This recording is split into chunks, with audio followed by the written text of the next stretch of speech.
But anyway, in this episode, we're going to talk about how does an employee mentality destroy your business? How does an employee mentality destroy your business?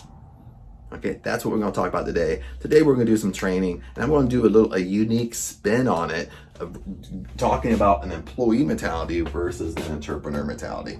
And one of the reasons why I talk about this a lot is because, I go back and forth, being an entrepreneur, owning a business myself, and, going back and forth being an employee, or going back and forth and being hired to do a company's SEO, which they put me on W-2 wage and they treat me like an employee.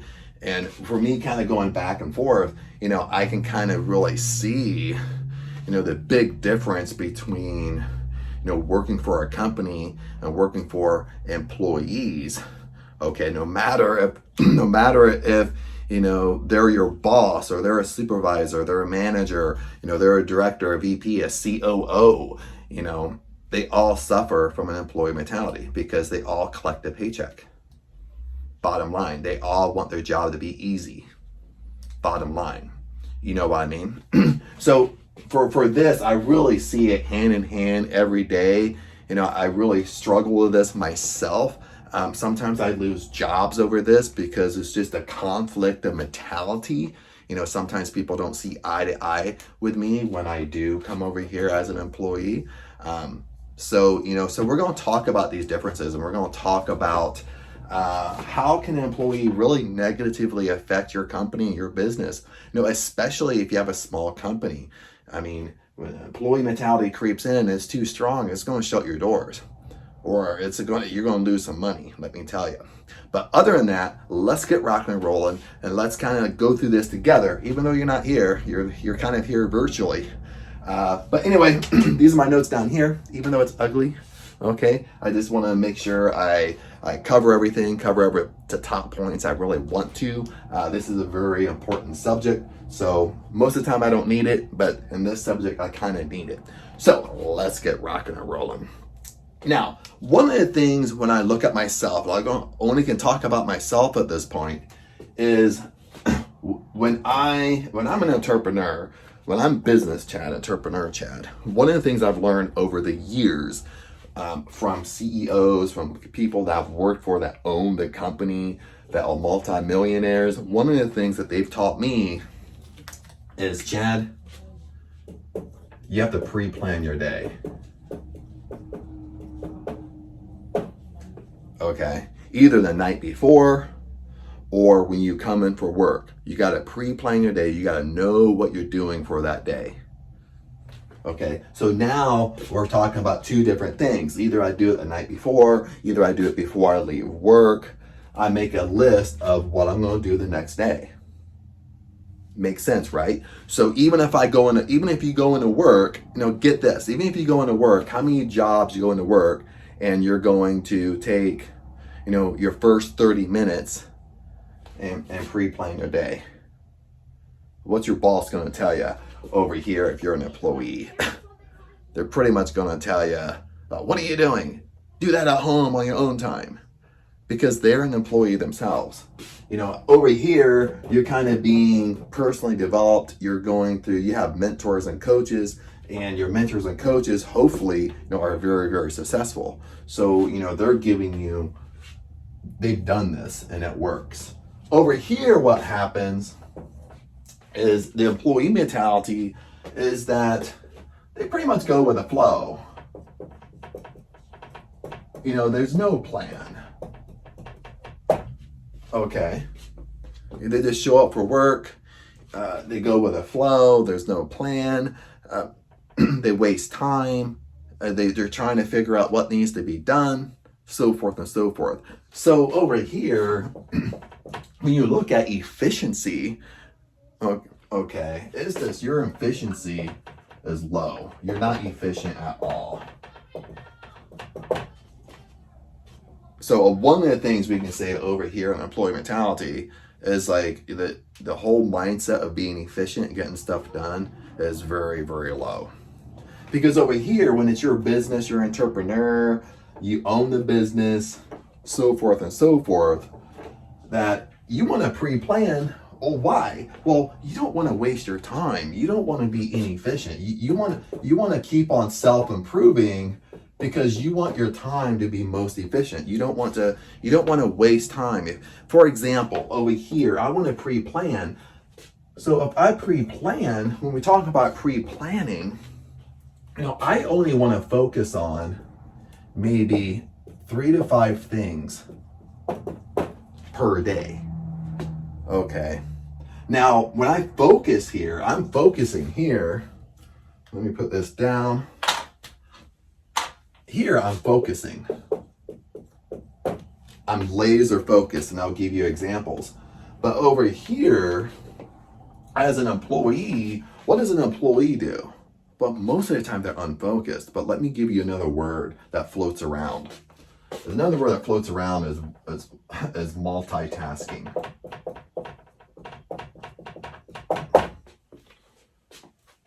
Okay, you ever hear that at your job, or you go through an interview? Well, can you multitask? Chad, can you multitask? Give me examples of multitasking. Can you do many things at one time? You know what I mean? So you're scattered throughout. Now think about multitasking. It's like you have a big pie here, and you're doing many things in one day. You could be doing 15 things in one day. That's multitasking. Now, when you logically think about it, multitasking, is it efficient? When you look at efficiency, the efficiency of your time, maybe you're getting a lot of things done. Maybe it's not completed, or you're rushing through it just to get it done. I have stories about that. Or over here as an entrepreneur, I'm focusing. I'm focusing on 3 to 5 things for the day. 5 things would be a max. I might make a list of 3 things I got to get done today. Okay. Then another thing, when I say focus, usually these 3 things, they kind of relate to each other. They're not in different avenues. And I'll give you examples, meaning like if they all relate to each other. Okay, let's say I want to shoot videos. Okay, I'm filming a video here. Okay, now the thing is, when you shoot videos, to be efficient and do this properly, okay, with videos is a great example. It's called batch shooting. Okay, so that's kind of what we call it in the industry. It's called batch shooting. What do I mean by batch shooting? It means that I'm not filming every single day. Okay. For example, let's say if I want to film one video every day, or I want to release 1 video a day. Well, I'm not shooting 1 video every single day. Okay. Because when I wake up, I might not be in the mood. Okay. I gotta get scripted. I gotta start thinking what I want to talk about. I got to, between me thinking and getting scripted and getting in a mode to talk and know what I'm going to talk about, it takes time. Makes sense? Okay, I might prepare and get mentally prepared for 45 minutes before I start shooting. So why in the world would I shoot 1 video a day? Is that efficient if every time that I'm trying to get ready to film, I got to take 45 minutes to warm up, know what I'm going to talk about, kind of go through it in my mind.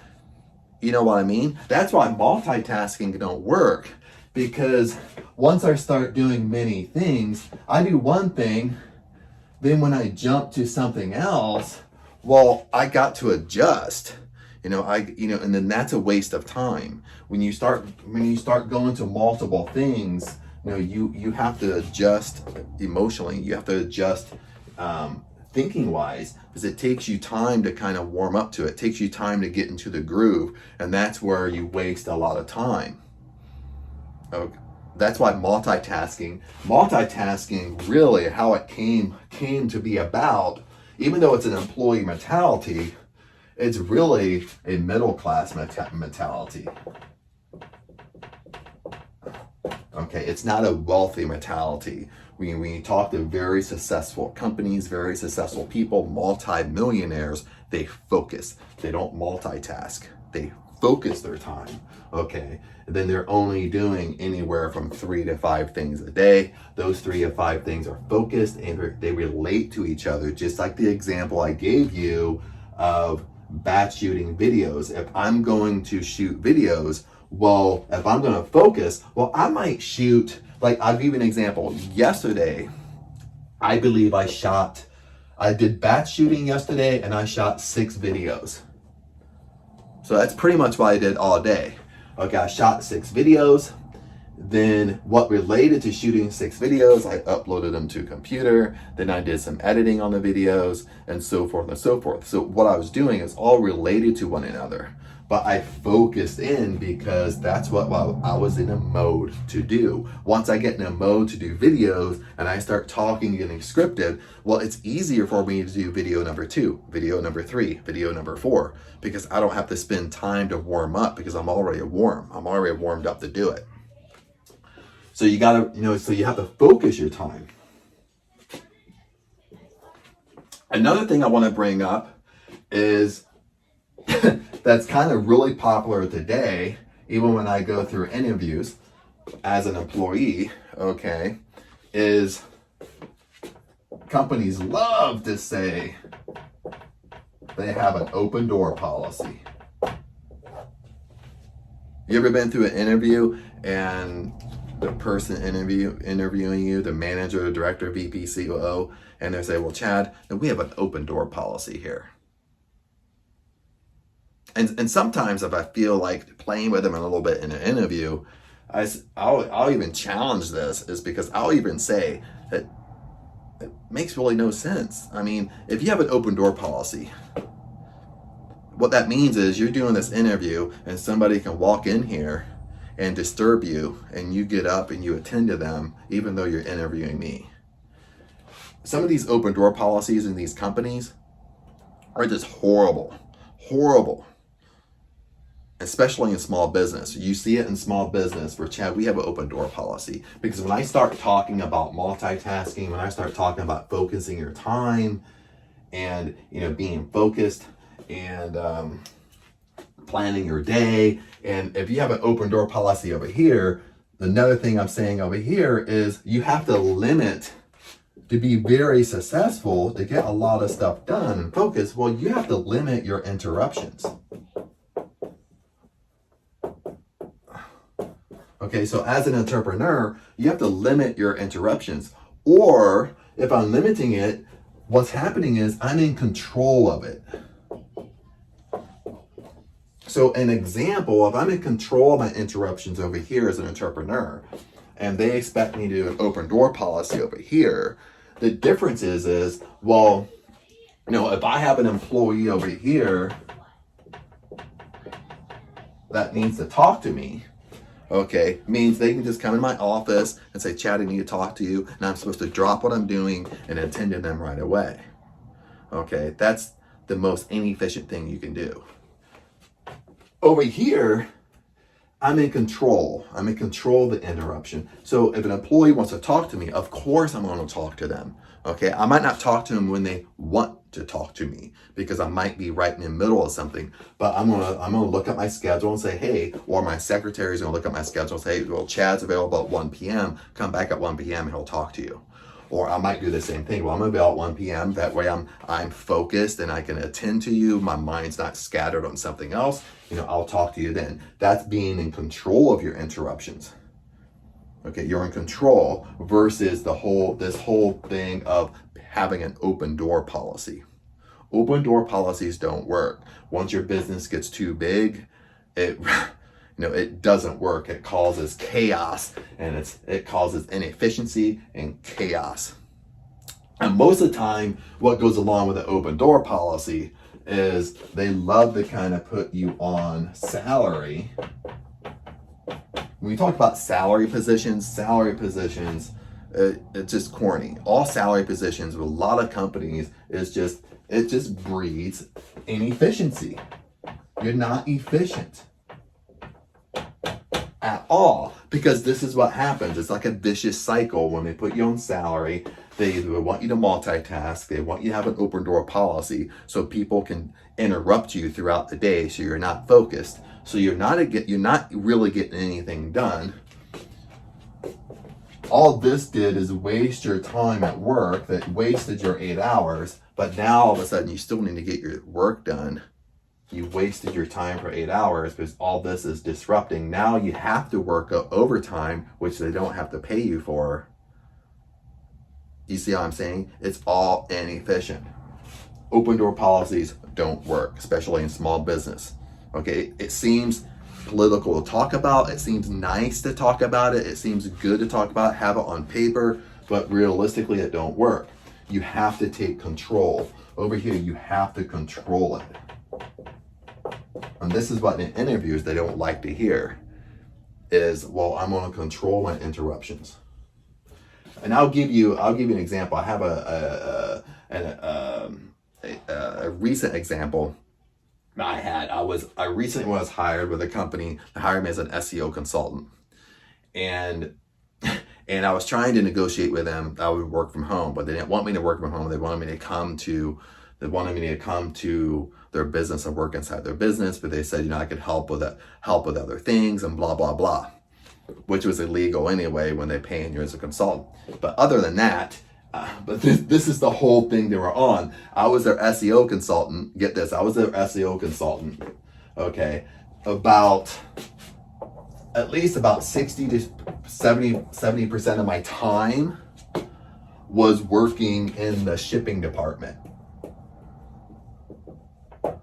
because their shipping department the manager was a woman. They had another woman working in shipping department. So the shipping department is a very physical department. They had one guy working in shipping department that couldn't handle everything by himself.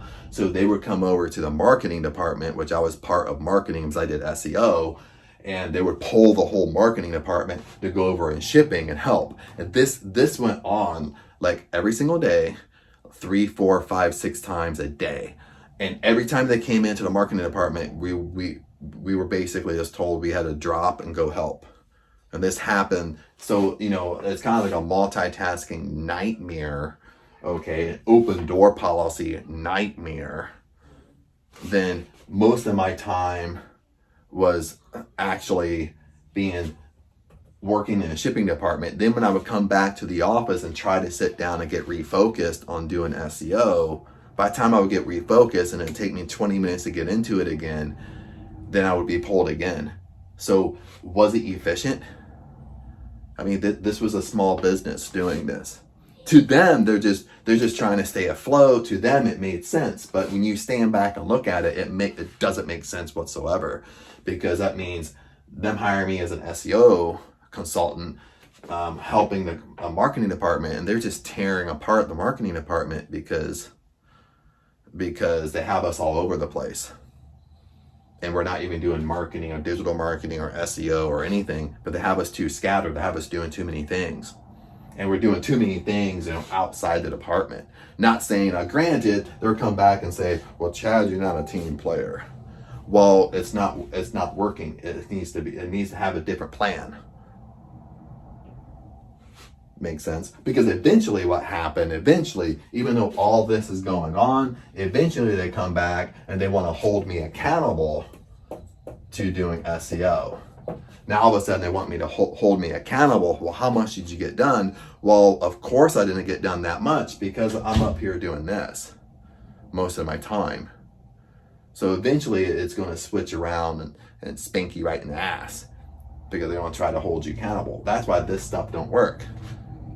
Or you're going to have to do extreme hours, which I won't do.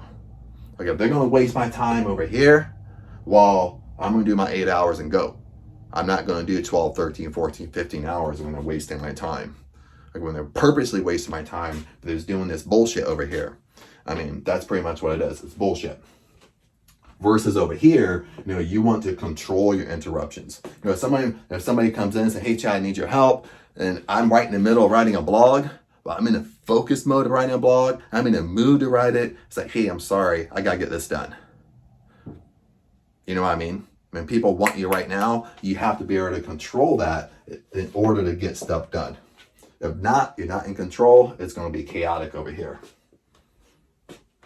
And this kind of leads to number 4. The employee mentality They love to waste time. Why do they love to waste time? Because I kind of said it before, collecting a paycheck. We've all heard of collecting a paycheck mentality. They love to waste time. Make sense?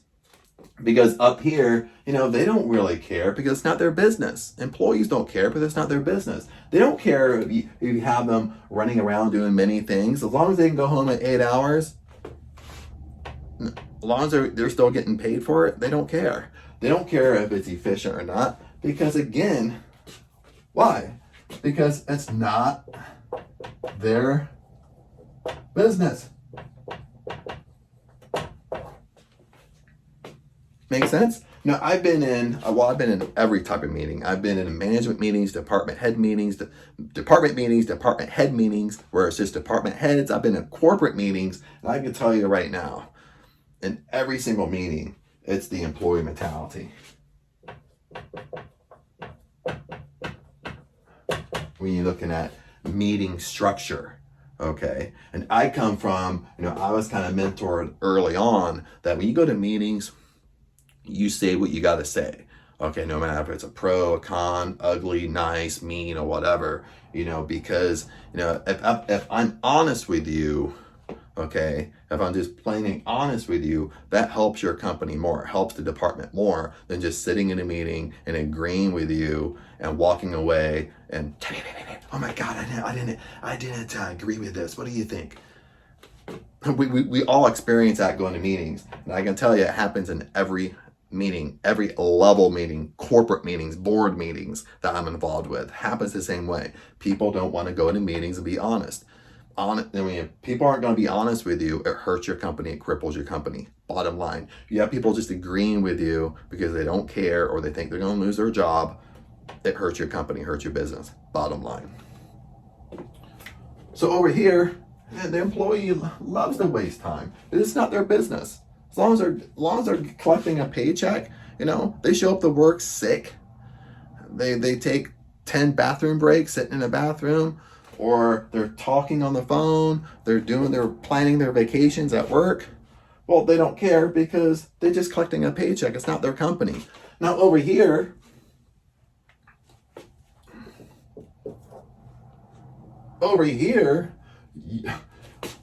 since you're a business owner, this is your business. Most of the time, you don't make money. You don't have to collect the paycheck mentality, but most of the time, your work equals money. Well, if you don't work, you don't make money. Just like if you have the good example over here, get this out of the way. I think I'm kind of done with that. But just like over here is if you have like a commission job, 100% commission job. Well, you need to work to make money. You need to be here to make money, okay?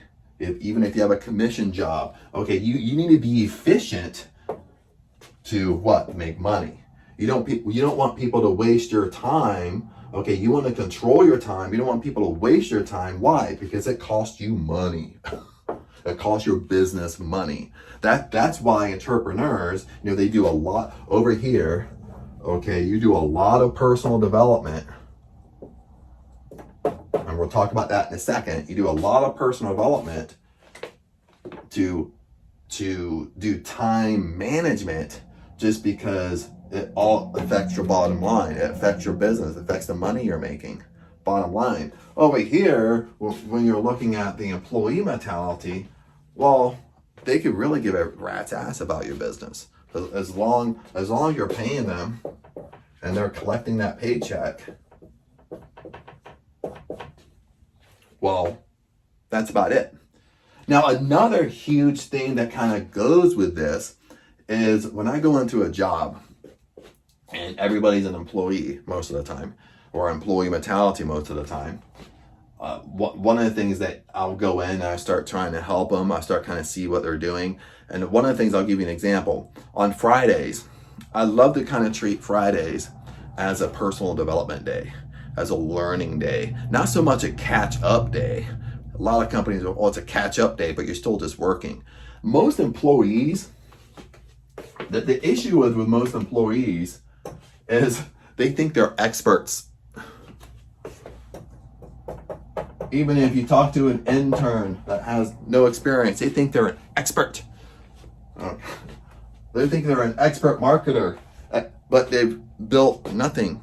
They've never built a company, but they're a marketing expert. You know what I mean? The employee mentality, they all think they're experts. They have a college degree. They think that degree makes them an expert. It don't, okay?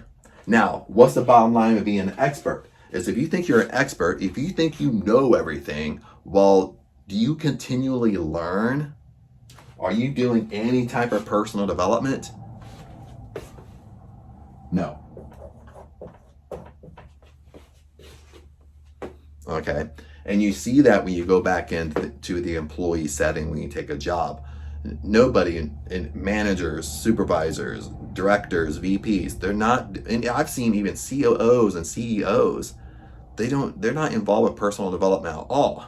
Okay. How can you make your business better if you yourself are not becoming better? You yourself are not personally developing. You don't have mentors. You're not going to seminars. You're not reading great books to make yourself better.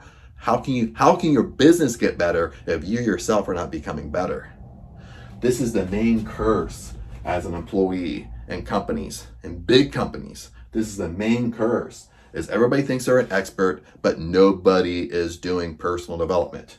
Okay, this is where we get this saying, is that with an employee only knows about 10%. Okay, right here. They only know about 10% above the job description, and that's it. They only know a tiny bit above what they should know without getting fired. This is where we get that. How an employee gets knowledge, they're not going home and reading and like it's a hobby. Okay, all they're doing is learning what they have to learn to keep their job. When they go get a new job, all they learn is what that job teaches them, and that's it. They're not experts. Okay, when you flip over here to entrepreneur, the biggest thing I can tell you as an entrepreneur is, I already brought up, is personal development. Okay, we as entrepreneurs, we are investing in ourselves. Okay, we're buying books. Okay, we're attending seminars. Okay, we have mentors that help us out. We might follow them virtually. We have some that we meet with on a daily basis in person. But this is what we're doing. We're investing in ourselves. We're putting money into our own personal development, because this reflects over here to our business. This is how our business gets better and better, because we're investing in ourselves. We're constantly reading books about, with me, if I would talk about myself, oh my goodness, over the years, I buy books on business, leadership, teamwork. I buy books on sales. I buy books on marketing, SEO, and so forth and so forth. I go to seminars across the board in all those areas. I have mentors that have achieved what I want to achieve, that I talk to weekly or monthly. On top of that, and I keep up with. I have some virtual and some that I meet with. I have some that I follow and I watch their stuff, but this is a huge thing. But when you take this, what I would like to point out, when you take this mentality inside the employee, inside your job, people look at you like you're crazy, or people look at you like you're reading a book, like you don't know what you're doing. You know what I mean? Or have you ever been in that situation? Going back, when I used to use Fridays, because with most businesses, Monday through Thursday is usually prime time. Friday, as an employee, what happens on Friday? Everybody's in weekend mode. It's Friday. Everybody's focused on a weekend. They're focused on what they're going to do for the weekend. They're focused on what they're going to do on Friday night. They're not focused on their job. Especially like when I used to be in sales. Okay, what I learned on Fridays in sales is most of the time on Fridays, your appointments would cancel. Okay, a high percentage, at least a high percentage of your appointments will cancel on Friday, or there would be no-shows. They just wouldn't show up, or you're driving there and it wouldn't be there. Okay, this is what I learned the hard way when I used to work in sales, when I used to meet with people, have clients. Now I would do client meetings on Fridays. Like compared from Monday through Thursday, there was when we tracked it, there was a very large percentage, a huge increase on client cancellations, client no-shows, all on Friday. So what I started doing on Fridays is I didn't meet with no clients on Friday. If a client wanted to meet with me on Friday, my schedule was always Monday through Thursday. Friday was off. Wasn't going to meet with them. No way. Now, if somebody else was on my team, somebody else in the business that didn't have as much experience, if they wanted to do it, I would give it to them. But for me and my time, again, I want to be efficient because I started seeing on Fridays, and Fridays people are really inefficient because they're on weekend mode. Okay, most people are on weekend mode on Fridays. You just have to be honest with yourself and honest with your business and honest with your department. So I stopped meeting with clients on Fridays. Okay, I even got strict. If I had, even on Monday through Thursday, this is how strict I was with my time. If I had a client that was canceled on me, if I had a client that I drove to their office and they weren't there, or I drove to the office and they forgot about me and they rescheduled, guess what I did? Okay, I would still meet with them, but they drove to my office. It's like, hey, that's fine. I'll still meet with you. I forgive you, but you need to come here. I'm not going to go to your office. You know what I mean? Because that's respecting your time. People naturally will waste your time. Not saying they're doing it on purpose, but people naturally will waste your time. If they think your time isn't important to you, people will waste it. And if you're in sales, I'm telling you the truth because you've dealt with it, okay? Now on Fridays, this is when on Fridays, I started treating Fridays as a learning day. Okay, as a personal development day, a day where you're reviewing things, you're reading books, maybe you do a seminar, you're kind of reflecting on what's going on, you're kind of stepping away from everything you're doing Monday through Thursday and doing a self-reflection. It's not so much a catch-up day. A lot of people will, we do catch-up day on Friday. Well, catch-up day isn't a learning day. You're still just working. The reason why you have a catch-up day on Friday, listen to this. The reason why you have a catch-up day on Friday is because you're an employee.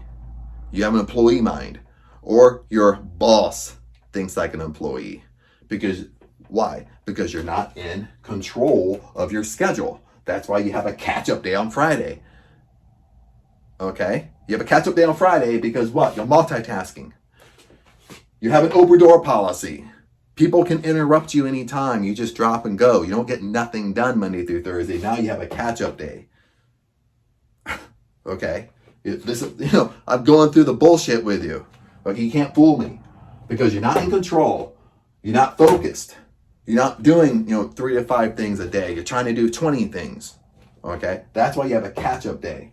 There are no catch-up days. Friday is not a catch-up day. Friday, it's a learning day. It's a personal development day. It's a reflection day. That's what Friday should be. And a lot of times in my businesses, I worked for, a lot of times Fridays would even be a half a day. Maybe we would work till like 1 p.m., 2 p.m. and that's it. Why are businesses wasting time? Okay, if you're not in the mood to work and you're just sitting by your computer, just pretending you're working for 3 hours, well, again, you're just collecting a paycheck. Come on now. But anyway, I kind of press this pretty hard. You kind of get what I'm saying. We can go on and on with this and give many examples and millions of examples. But the biggest thing is start reading. If you don't have a library, you can't see it. So the camera over here, I have like an ugly bookshelf over here, but I have all my books over here. I got 2 mini bookshelves down here. I got books. I got CDs and everything underneath the desk, one of the desks over here. So I just, and a lot of people that come in here like, why don't you sell all these books back? Why don't you sell them back to Amazon? It's like, why? These are my personal development books. I read them throughout. Sometimes I've read many of my books many times because they have great information in the book. You know what I mean? But let me give you a couple more other things before we go here. Just wanted to share with you. I mean, for one, start a personal library. You know, get books, buy books. You know, read books that you're interested in. Okay, that's going to help your business. Okay, most of these books have a lot of information in there. Again, when you look at, kind of stepping over here, but again, when you look at planner pads and stuff like this, I have this one. This is a success diary. This one I do love. This is I try to find this again, but the company went out of business. I don't know why. It's called a success diary. This is like probably the best planner pad I found on the market. I don't know why they went out of business. Maybe they couldn't compete, but it really focused on monthly, but really focused on a simple daily routine where it focused on 5 things. Now, always had a personal quote, my affirmation of the day, so forth and so forth. This is the best one I found. You can find used ones, but for some reason the company are not in production anymore. But this is the best one I found. Hopefully they change their mind and start making this bad boy again. But this is the best one I found. Another one I use is called the planner pads. You go to plannerpads.com. This is a big one.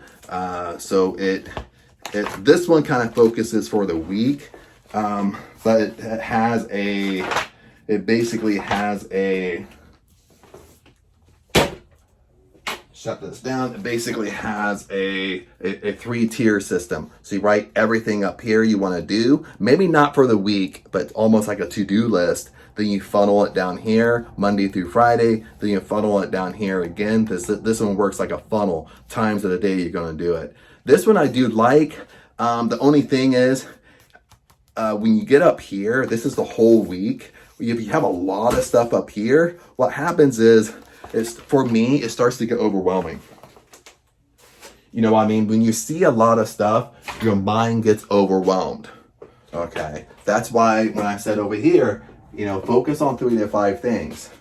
That's why over here, it only focuses on 3 to 5 things. You write down 3 to 5 things you need to get done that day. And that's what your mind focuses on. Your mind don't see 50 things. That's what I mean by overwhelming. This is another one by Brandon Burchard. I ordered it some time ago. I haven't used it yet. This one's pretty good too. It focuses, like these 2 pages are just one day. So it has like your mindset affirmations, an evening journal to kind of do a self-reflection for the day. It does focus on your 3 top goals you gotta get done. So it focuses on the success of focusing on 3 to 5 things a day. So this one I really like too. It does a self-reflection. Then anyway, with planning and going through your day, now it's very important to pre-plan your day. Write down a few things that you need to get done either at the end of your day or when you start your day. A lot of times when I had a job, when I started my day, I would go in the first 30 minutes of my day. Again, I would always argue with my boss. But anyway, my first 30 minutes of the day would be me sitting down, planning out the day, getting focused, getting mental focused. Might have a little personal development routine in there. Might read a book for 10 minutes to get my mind focused and ready for the day, more positivity, stuff like that. This is what employees don't understand. When you start doing stuff, people start thinking like, oh, you know, do that stuff at home, do that stuff on your own time. You don't do that stuff at work. Well, that's why their business isn't successful. No matter if you work for a huge corporation, I mean, most of the time there's just too many employees, too many employee mindsets in there. That's why it starts to dwindle. Okay, and that's why you have competitors come out and kind of take the number 1 spot because they start understanding this philosophy. But other than that, my friends, that's it. Hopefully you got something out of it. This was a really handful of information we talked about here, a lot of information we talked about here. So hopefully this helped out. If you have any questions, put the questions below and I'll answer them as best as I can, help you out as much as I can.